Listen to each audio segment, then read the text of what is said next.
J'ai jamais vu ça. Moi, je suis triste pour mon pays. Nous sommes en guerre. Pour la peste, on avait les rats. Pour le Covid, on a les enfants. On est dans l'hémicycle de l'Assemblée nationale.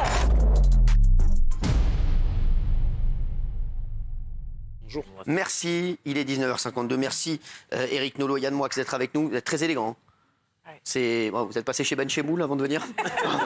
Bravo, c'est très réussi. C'est très réussi. Merci d'être là. Alors, lors de sa conférence de rentrée, le ministre de l'Éducation a annoncé que cette longue robe ample serait interdite au nom de la laïcité. Et depuis, cette décision fait énormément parler. C'était la rentrée des classes aujourd'hui. Regardez, petit recap. Ce matin, c'était la rentrée pour les écoliers français, une rentrée marquée par cette petite phrase prononcée dimanche dernier par Gabriel Attal et qui a provoqué une véritable onde de choc. J'ai décidé qu'on ne pourrait plus porter l'abaya à l'école. Le ministre de l'Éducation nationale souhaite donc faire interdire ce vêtement considéré parfois comme un signe ostentatoire. Pour rappel, l'abaya, déjà pointée du doigt l'an dernier, est une robe longue et ample qui couvre le corps et qui est de plus en plus portée par de jeunes filles musulmanes à l'école, mais qui, selon elles, n'a rien de religieux. Je connais des filles qui les portent alors qu'elles sont pas du tout musulmanes, juste parce qu'elles trouvent ça beau, elles trouvent ça confortable. Si certains ont salué cette initiative, d'autres, notamment à gauche, dénoncent une forme de discrimination envers la communauté musulmane. Et je pense qu'on n'a pas besoin de ça dans notre pays. Alors, interdiction de l'abaya à l'école, pour ou contre? Comprenez-vous ça? Merci en tout cas à Néla d'être là. Merci Néla, 16 ans. Merci. T'es en colère, toi, à la suite de l'interdiction de l'abaya dans les écoles. Et merci à ton papa Mida d'être avec nous également. Merci à vous deux d'être avec nous. Merci de nous avoir invités. C'est extrêmement courageux de votre part. Et Nolot et Moix, je vous appelle comme ça parce que c'est la BRI. Qu'est-ce que vous en pensez? Éric Nolot, vous êtes d'accord avec la décision de Gabriel Attal ou pas? Je suis 100% d'accord pour une raison très simple, c'est que la France est une république laïque, c'est le premier article de la Constitution, et une république laïque, ça veut dire deux choses, ça veut dire le droit de croire ou ne pas croire, et c'est la neutralité de l'État et tout ce qui est attaché à l'État. C'est pour ça que le titre est faux. C'est pas interdiction de l'abaya à l'école, c'est interdiction de l'abaya à l'école publique. Ça, c'est la laïcité à la française. On peut porter l'abaya dans des écoles confessionnelles, pas seulement musulmanes, il y a des écoles catholiques qui acceptent l'abaya. Mais dans la tradition française, dans la loi française de la laïcité, l'abaya, qui est un vêtement religieux, est donc prohibé. C'est pas moi qui le dis, que c'est un vêtement religieux, c'est l'imam Chalgoumi, donc c'est pas un musulman.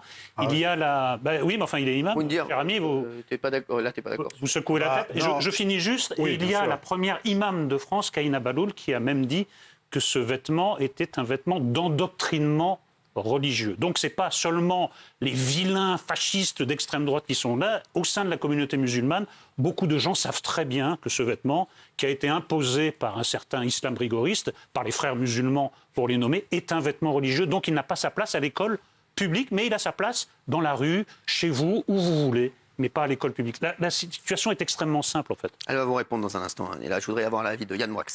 Je suis, à titre personnel, indigné, mon cher Cyril, par cette décision, et pour une raison très claire. Il me semblait, mais peut-être que je suis naïf, que la mission de l'école, c'était de faire la chasse aux fautes d'orthographe, aux élèves mauvais en calcul. Je ne savais pas que l'école avait comme mission de faire la chasse aux musulmans. Je ne savais pas que l'abaya est un signe religieux, étant donné que Dolce & Gabbana, etc., les plus grandes marques, peuvent vous vendre des abayas. On va citer d'autres marques, Pinko, Bingo, etc. Et d'autres marques. Je ne savais pas non plus, si vous voulez, que le jour de la rentrée scolaire, la République française avait vocation à aller stigmatiser des gens face caméra, alors que la rentrée est déjà quelque chose de stressant, mon cher Cyril, en soi, pour demander pourquoi tu t'habilles comme ça, petite. Et ce qui me désoblige encore plus, c'est les faisceaux, si vous voulez.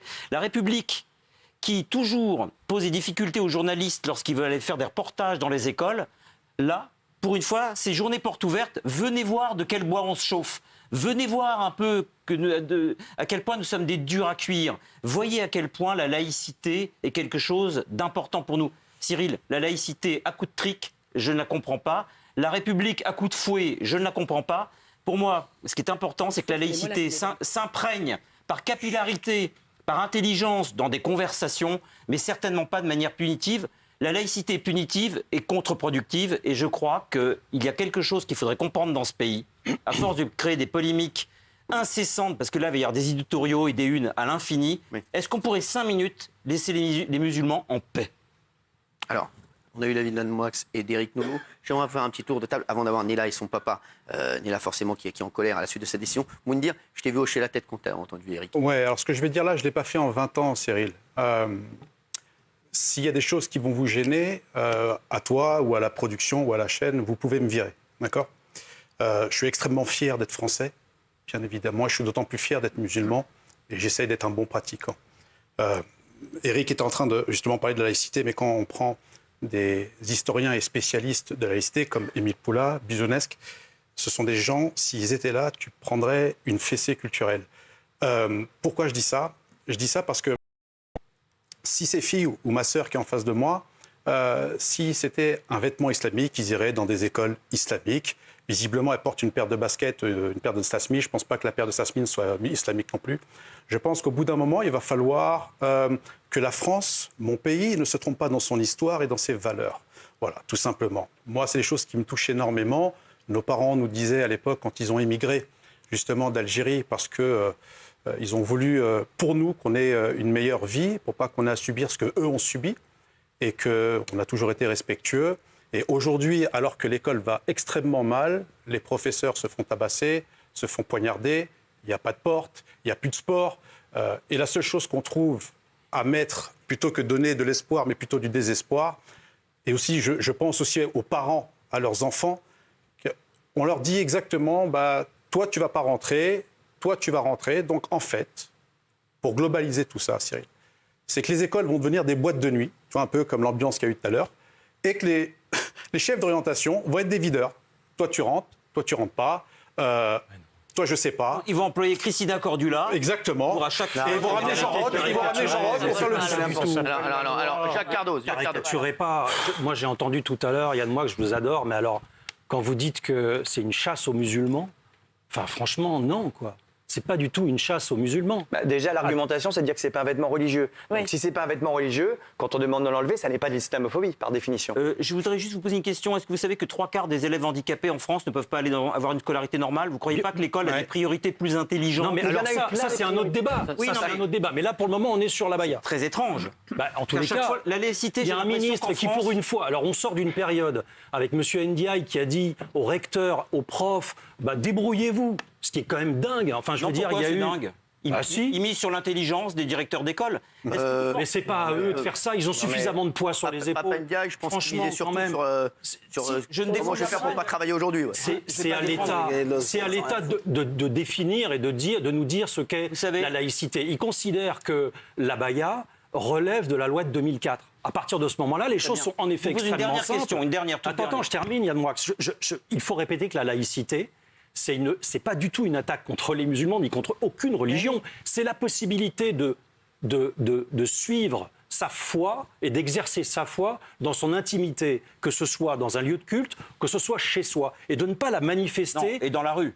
Et dans la rue, absolument, et de ne pas la manifester dans ce qu'est l'école de la République. Et moi, il y a quelque chose auquel je suis très attaché, c'est l'égalité entre tout le monde. L'école de la République, c'est qu'il n'y ait pas de différence, et qu'il n'y ait pas de différence non plus. Ça passe aussi par les vêtements. On pourrait parler de la pauvreté et des riches par les vêtements. C'est pour ça, moi, que je suis personnellement pour le port d'un uniforme, ou d'un uniforme, on va dire, assez moderne. Et je pense que ça ne crée aucune différence. C'est important que dans l'école de la République, il n'y ait pas de différence entre les musulmans et n'importe qui. Comment expliquer que les islamistes postent à qui mieux mieux sur les réseaux sociaux des tutos de démonstration en expliquant à des jeunes filles aussi jeunes à la vie de Néla et de son papa, que vous, alors je vais vous faire tous réagir. Il faut mettre l'abaya comme signe d'appartenance religieuse et que c'est une bonne manière de faire progresser l'islamisme. Les islamistes vous expliquent la vérité. Après, vous pouvez m'expliquer, vous pouvez faire oui au pays de l'abaya, mais ça ne marche pas. Oui au pays de l'abaya, ce n'est pas la France. La France, c'est un pays laïque, il y a des règles, c'est une arnaque de faire croire que c'est dirigé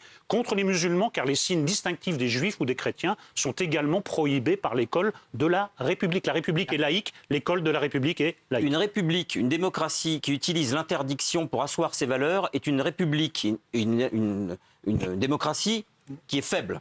La force, c'est d'autoriser. La force, ça n'a jamais été d'interdire, première chose. Et la deuxième, c'est que, je peux très bien vous rejoindre juste pour le débat, mais c'est une sorte de tonneau des Danaïdes. C'est-à-dire qu'en fait, si vous interdisez les religieux, c'est-à-dire qu'en fait, c'est un tonneau, vous le remplissez et il se vide à la manière que vous le remplissez.